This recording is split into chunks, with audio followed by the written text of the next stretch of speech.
Today's episode is brought to you by Forvis Mazars. SoundCartel.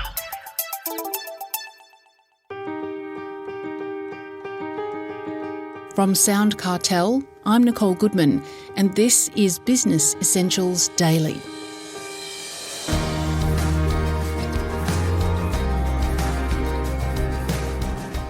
To cut through the abundance of seemingly non-stop advertising is one thing. To stand out from your direct competitors is another, and requires a powerful message, prompting your audience to take direct action. Tom Poland has 4 decades of sales and marketing experience.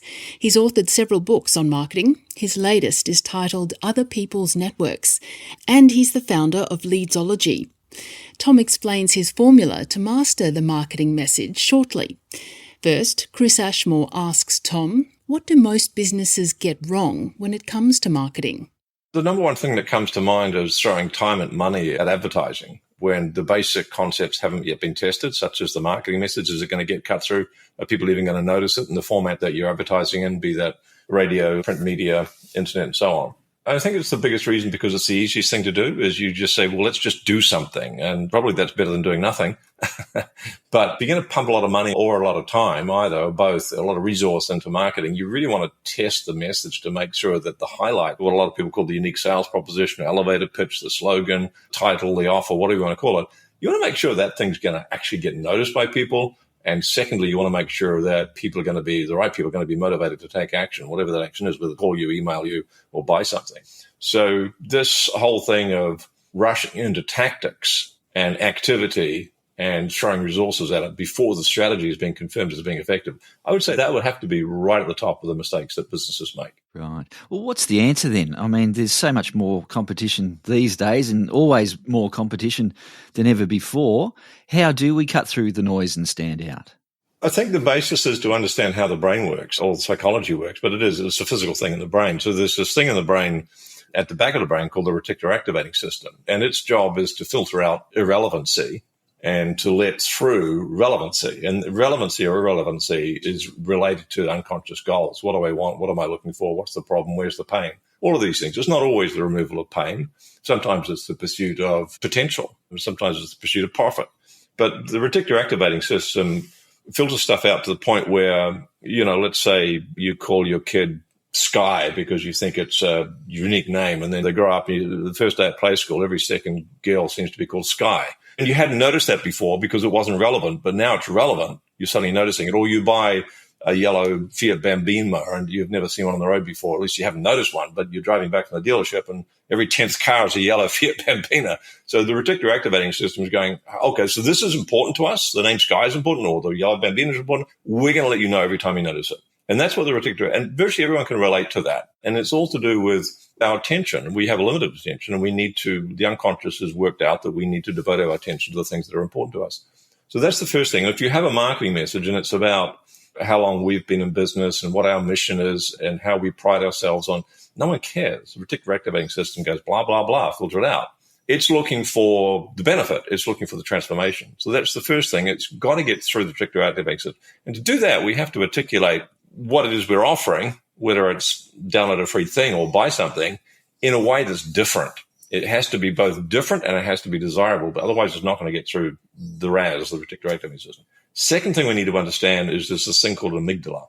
And a lot of people know the amygdala as being the flight or fight center. It's the thing when the information gets through the RAS and hits the amygdala, it's the thing that decides, the part of our brain that goes, reptilian response, fight or flight. But there's a third response. And I don't know, can't say this is scientifically proven, but it's certainly observable. So we've got fight, we've got flight, and we've got find. Find out more. This could be interesting. So the job of marketing, first and foremost, is to put offers in front of people that we think are already looking for that offer, versus advertising, which is more broadcasting and hoping that, the shotgun approach hits something. But either way, the job is really to get through the RAS, to hit the amygdala, and to have people going, oh.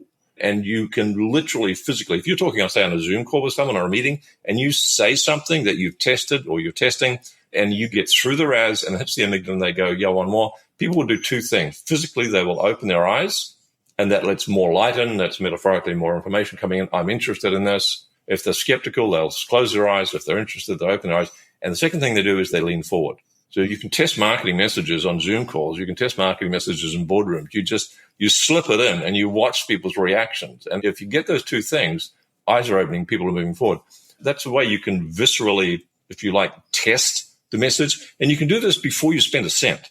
The other thing you can do is you can use the formula, which I suspect we're about to discuss, the 3-part formula to create marketing messages. And you can send out 3 variations based on the formula that we know works. And you can send that to 10 past clients, present clients, prospective future clients. And you can ask them which one of these following 3 statements would most motivate you to want to know more.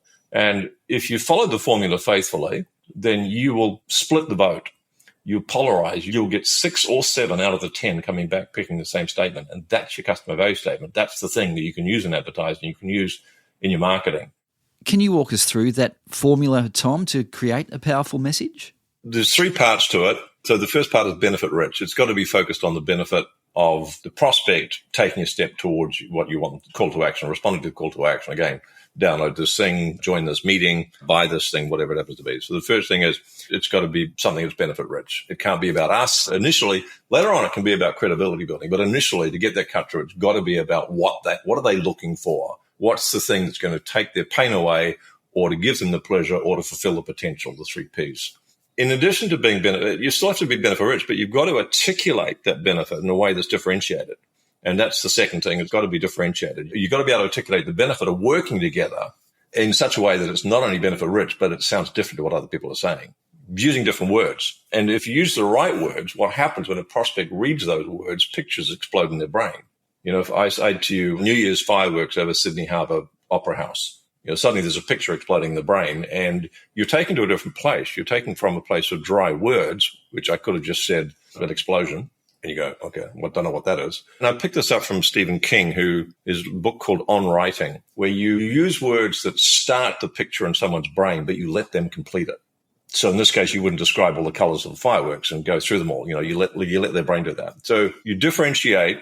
And the last thing is specifics. Whenever you include specifics, you increase believability and desirability. So if I could say to you, look, I can show you how to do your marketing. Well, there's not a lot that's differentiated about that. There's no implied benefit in that. But if I said to you, look, I can guarantee you that if you give me 8 weeks at 8 hours a week, I can guarantee you another $20,000 in your bank account to spend on holidays. I say holidays, I'll let your imagination do what that looks like. You'll be able to enjoy a 4-day weekend with your family. If spending 4 days with your family is an enjoyable thought, I don't know. But anyway, so by going from saying, look, let me help with your marketing to another $20,000 in your bank account, cash in your bank account every month, and more holidays and so on, we could polish that a bit, of course. But you see the difference between just saying, hey, I can help you with the marketing versus maybe it's, Chris, at $10,000 per client. Well, what sort of difference would one client a week make to you? So we've got specifics embedded, the one per week, $10,000. So there's lots of different ways you can slice and dice this, but benefit rich, it's got to be articulated in a way that's different to what your competitors are saying, that's saturated the marketplace. And if you put specifics in there, provided you get the balance right, it'll increase believability and desirability. That was Tom Poland, founder of Leadsology.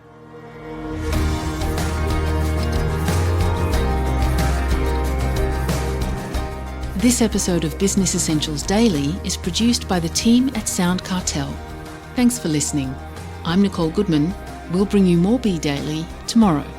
Follow at BE Daily Podcast across social media and head to bedaily.com.au for more from the Business Essentials Daily podcast. SoundCartel. This episode was brought to you by Forvis Mazars. To find out more, visit forvismazars.com/au. That's FORVISMAZARS.com/au.